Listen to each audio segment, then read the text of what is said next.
चलिए स्टार्ट करते हैं रिप्रोडक्शन इन ऑर्गेनिज्म। तो अब इस चैप्टर में मैंने सब कुछ आपके लिए हाईलाइटेड करके रखा है, तो इसमें सिर्फ आपको मैं ऐसे एक्सप्लेन करते जाऊँगा एंड कुछ भी इसमें अब हाईलाइट करने की ज़रूरत नहीं है बिकॉज सब कुछ हाईलाइटेड है ऑलरेडी, पूरा हाईलाइट करके रखा है। क्योंकि इसमें मतलब चैप्टर बड़ा है बट इतना वैसे क्वेश्चन कभी बनता नहीं, बट हो सकता है एक आध आ जाए, इसलिए मैंने आपका टाइम वेस्ट ना हो for revision, sake of revision मैंने ऐसे करके रखा है। ठीक है ना, तो आपको ये सब क्या बोलते, मैं जो हाईलाइट किया है इसके बाहर क्वेश्चन नहीं आ सकता है ना, मतलब इसके बाहर नॉट पॉसिबल, मतलब इसके बाहर क्वेश्चन नहीं आएगा। ठीक है ना, तो उसके बाहर आपको कुछ याद रखने की ज़रूरत भी नहीं है। ठीक है, चलिए फ्रूट फ्लाई की 2 वीक्स होती है, ठीक है ना, 2 वीक्स, उसके बाहर आपको कुछ याद करने की ज़रूरत भी नहीं है। चलिए तो ये 1 सेकेंड, ओके। तो चलिए स्टार्ट करते हैं। The period from birth to the natural death of an organism represents its life span। अच्छा, मैंने पूरा रीड करने के बाद ही हाईलाइट किया है, तो इसमें आपको कोई भी टेंशन लेने की ज़रूरत नहीं है। अगर आप रिवीजन के लिए चाहें तो इसको एक हाईलाइटेड पॉइंट्स को याद कर लीजिएगा और कुछ भी पढ़ने की ज़रूरत नहीं है इस चैप्टर में। द बर्थ से लेकर नेचुरल डेथ तक का जो पीरियड होता है उसको लाइफ स्पैन बोलते हैं। ठीक, similarly a mango tree has a much shorter life span as compare to a peepal tree. Right, right, इसके बाद बात, reproduction is the process, biological process in which organism gives rise to young ones or their offspring similar to itself. Offspring grow, mature and turn produce their new offsprings, right? asexual reproduction में हम clones का formation करते हैं जो कि genetically identical होते हैं। कैसे होते हैं? जेनेटिकली आइडेंटिकल होते हैं, जेनेटिकली सिमिलर होते हैं, right. And the term clone is used to describe such morphologically and genetically similar individuals. Cell division is itself a mode of reproduction. Cell division एक खुद में ही reproduction का mode है, right? Organisms reproduce by binary fission, many single cell, मतलब जो unicellular organisms होते हैं, amoeba हो गया, ईस्ट हो गया, ये सब बाइनरी फिजन से वो करते हैं रिप्रोड्यूस। ठीक है ना, चलिए, और अमीबा पैरामेशियम जैसे कि ईस्ट हो गया, ठीक है ना, उसमें बड्स, स्मॉल बड्स प्रोड्यूस होती हैं। अमीबा पैरामेशियम ऐसे बाइनरी फिजन से करते हैं, एंड सॉरी ईस्ट में तो आपका बड्स बडिंग के थ्रू होता है ना, बड्स फॉर्मेशन होता है। देयर इज द अमीबा में एक अनफेवरेबल कंडीशन आती है जिसकी वजह से शिस्ट फॉर्म होती है, आउटर कवरिंग फॉर्म होती है, 3 लेयर्ड हार्ड कवरिंग और cyst around itself. This phenomena, और इस फेनोमेना को हम क्या बोलते हैं? इंसेस्टेशन। इंसेस्टेशन, सिस्ट एक लेयर फॉर्म होती है जिसमें बहुत सारे सेल्स होते हैं आपको, ठीक है, बहुत सारे मतलब multiple. Sponges are liberated in the surrounding medium to grow up into many amoebae. This phenomenon is termed as sporulation. कई बार स्पोर्स लिबरेट होते हैं, ठीक है ना, तो ताकि बहुत सारे अमीबा बन सकें, इसको क्या बोलते हैं? इस प्रोसेस को बोलते हैं हम स्पोरुलेशन, राइट। ये कुछ डायग्राम्स हैं, इंपॉर्टेंट है, ठीक है ना। The most common of these structures are zoospores that are usually microscopic motile structures, जो कि आपको एल्गे में देखने को मिलते हैं मोस्ट कॉमनली, ठीक है ना, right. Other common asexual reproductive structures are conidia Penicillium में, बट्स हाइड्रा में जैसे कि बताया, and gemmules in sponge, right. Is the term clone applicable to the offspring formed by vegetative reproduction? अच्छा, वेजिटेटिव रिप्रोडक्शन भी एसेक्सुअल रिप्रोडक्शन के method में, तो टर्म क्लोन उसके लिए भी हम यूज कर सकते हैं, बिल्कुल एप्लीकेबल है, राइट। चलिए, in plants the units of vegetative propagation such as runner, rhizome, sucker, tuber, offset, bulb are all capable of giving rise to new offspring. These structures are called vegetative propagules. इन structures को हम vegetative propagules बोलते हैं, ठीक है, जिनके through other structures arise हो रहे हैं, नए स्ट्रक्चर्स बन रहे हैं, इसलिए इनको वेजिटेटिव प्रोपेग्यूल्स बोल दिया, जो कि वेजिटेटिव प्रोपेगेशन में काम आते हैं, ठीक है। फ्रेगमेंटेशन का मतलब बॉडी डिस्टिंक्ट फ्रेगमेंट्स और पीसेस में ब्रेक हो जाती है, उसको क्या बोलते हैं, फ्रेगमेंटेशन। और फिर each fragment develop into adult capable of producing there separate of springs, ठीक है ना, ऐसे कि हाइड्रा में होता है। चलिए इसके सॉरी, हाँ कहाँ थे, right, you must remember or heard that scourge of the water bodies or about the terror of Bengal, जिसको हम water hyacinth भी बोलते हैं। This is one of the most invasive weed feed grow found growing wherever there is standing, और जहाँ पे भी standing, जहाँ पे भी स्थिर पानी आपको देखने को मिलता है वहाँ पे इनका ग्रोथ आपको बहुत ज़्यादा देखने को मिलता है। ये क्या करते हैं, डिजॉल्व ऑक्सीजन को बहुत कम कर देते हैं, जिसकी वजह से बायोलॉजिकल ऑक्सीजन डिमांड बढ़ जाती है और उसकी वजह से फिशेस वगैरह की डेथ देखने को मिलती है। और एक और बात, इनसे छुटकारा पाना तो बहुत ही मुश्किल है, वो बहुत ज़्यादा नंबर में, इतने ज़्यादा नंबर में ग्रो हो जाते हैं कि इनके ऊपर कंट्रोल पाने मतलब बहुत मुश्किल होता है। Have you seen small plants emerging from the buds called eyes और द पोटैटो ट्यूबर, अच्छा वो भी अभी एग्जांपल, सॉरी डायग्राम में देखा आपने, ठीक है। एंड राइजोम्स, वो क्या होती हैं, बड्स होती हैं जिनको आइस भी बोलते हैं पोटैटो में, ठीक है ना। Rhizomes of banana and ginger. चलिए, arise from the nodes in the modified stems, चलिए ये भी हो गया। अच्छा, कुछ एडवेंटिशियस रूट्स अराइज होती हैं ब्रायोफाइलम में from the notches present at the margin leaves of Bryophyllum.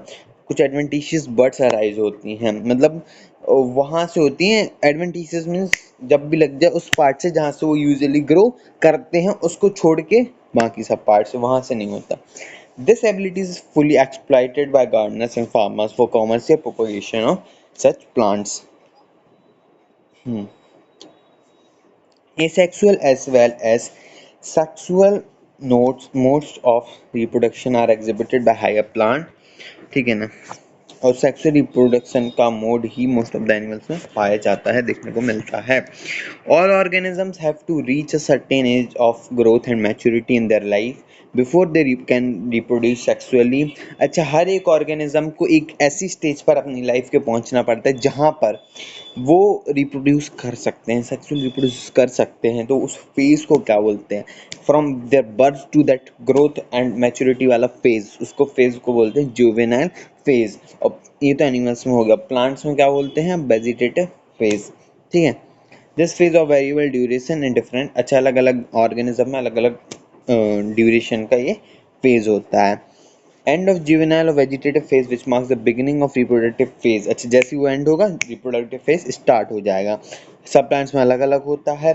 अच्छा, कुछ फ्लावरिंग प्लांट्स में जो फ्लावरिंग है वो एक बार से ज़्यादा होती है, मोर देन वंस, तो उस पीरियड को क्या बोलते हैं, उस पीरियड को बोलते हैं हम इंटर फ्लावरिंग पीरियड। जुवेनाइल होता है ना, तो बोलते हैं इंटर फ्लावरिंग पीरियड, ठीक है, याद रखिएगा। अच्छा, bamboo species flower only once in their life, generally after 50 to 100 years, produce large number of fruits and die. Strobilanthes कुंथियाना, नीला कुरिंजी भी जिसको बोलते हैं, फ्लावर्स वंस इन 12 ईयर, ठीक है। अच्छा, इसको हम ग्रो कर देते सितंबर अक्टूबर के टाइम में। अच्छा, इसको पहली बार फ्लावर किया गया था 2006 में, और इसकी मास फ्लावरिंग देखने को मिली in the hilly areas like Kerala हो गया, कर्नाटक हो गया, तमिलनाडु हो गया, ठीक है ना। और इसके जो ब्लू स्ट्रेचेस हैं इन्होंने टूरिस्ट को अट्रैक्ट भी किया कई सारे। चलिए, the reproductive phase is also variable, अच्छा ये बता ही चुके हैं आपको। In non primate mammals like cow, sheep, rat, deer, dog, tiger, etc, इनमें साइक्लिकल चेंजेस होते हैं जो रिप्रोडक्शन के टाइम पे, उसको स्ट्रेस साइकिल बोलते हैं। जो मैमल्स हो गए अपने मंकी, सेपिस, ह्यूमंस, इसको मेंस्ट्रुअल साइकिल बोलते हैं, सेम चीज को। अच्छा, ये साइकिल्स एग्जिबिट करते हैं जो कि रिप्रोडक्टिव फेज के काम में होती है, लेकिन वो जो सिर्फ फेवरेबल सीजन्स में हो रिप्रोडक्टिव फेज में उनके, तो उसको सीजनल बोल देंगे कि पर्टिकुलर सीजनल टाइम पर हो रही है। और जो कंटिन्यूसली हो, एक्टिव हो throughout their reproductive phase, उसको कंटिन्यूस ब्रीडर्स बोल देंगे, ठीक है, ये भी इंपॉर्टेंट है। The end of reproductive phase can be considered as one of the more parameters of senescence or old age, ठीक है। जैसे रिप्रोडक्टिव फेज का एंड होगा उसको हम senescence और ओल्ड एज बोल देते हैं। Old age ultimately leads to death. Interaction between hormones and certain environmental factors regulate the reproductive processes and the associated behavioral expression of organism. Hormones और environmental जो factors हैं उनके interactions की वजह से रिप्रोडक्टिव अपनी बॉडी की जो रिप्रोडक्टिव प्रोसेस है वो रेगुलेट हो पाती हैं, ठीक है। और उसी की वजह से बिहेवियरल एक्सप्रेशन एसोसिएट उसी से जैसे रिप्रोडक्टिव प्रोसेस में चेंज होगा और रेगुलेट होंगी उसी हिसाब से अपना बिहेवियरल एक्सप्रेशन भी चेंज होगा, ठीक है। Sexual reproduction is characterised by fusion of male and female gametes जिसकी वजह से जायगोट बनता है and then embryo that is embryogenesis. Embryogenesis क्या होती है? फॉर्मेशन एम्ब्रियो फ्रॉम जायगोट, ठीक है। प्री फर्टिलाइजेशन इवेंट होते हैं, फर्टिलाइजेशन होता है, उसके बाद कुछ पोस्ट फर्टिलाइजेशन इवेंट होते हैं। तो प्री फर्टिलाइजेशन इवेंट्स में क्या होता है? गैमेटोजेनेसिस, पहले gametes formation then gamete transfer. In some algae the two parents कुछ सिमिलर होते हैं, उनको होमोगैमेट्स या फिर आइसोगैमेट्स बोल देते हैं। कुछ में मॉर्फोलॉजिकली डिस्टिंक्ट टाइप्स के होते हैं, मतलब हेट्रोगैमेट्स होते हैं। उनको हम उसमें एंथेरोजॉइड मेल गैमेट होता है और एग या ओवम फीमेल गैमेट होता है। अच्छा, होमोथैलिक और मोनोसियस की बात करते हैं तो बाइसेक्सुअल कंडीशन शो करते हैं प्लांट में, और हेट्रोथैलिक डायोसियस की बात करते हैं मतलब अलग अलग। अच्छा, अलग अलग इन द सेंस इसमें यूनिसेक्सुअल कंडीशन शो होती है। अच्छा, डायोसियस का मतलब क्या हो गया? मोनोसियस में क्या एक प्लांट पे ही दोनों चीजें, बट डायोसियस में ये प्लांट के कंडीशन में यूज कर रहे हैं हम term. Unisexual condition means dioecious in terms of plant, और मोनोसियस का मतलब बाइसेक्सुअल कंडीशन हो गया, ठीक है। अच्छा, समझ रहे हो यूनिसेक्सुअल और यहाँ पे बाइसेक्सुअल का मीनिंग आप? Monoecious for bisexual, right.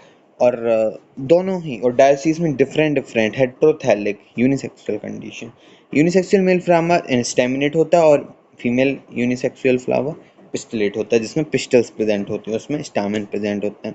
Monoecious और separate individuals, same individual monoecious, separate में डायोसियस अलग अलग। मोनोसियस प्लांट के एग्जांपल कुकुरबिटा, कोकोनट। डायोसियस में papaya and date palm. Monoecious में Cucurbita and coconut, cucurbits and coconut.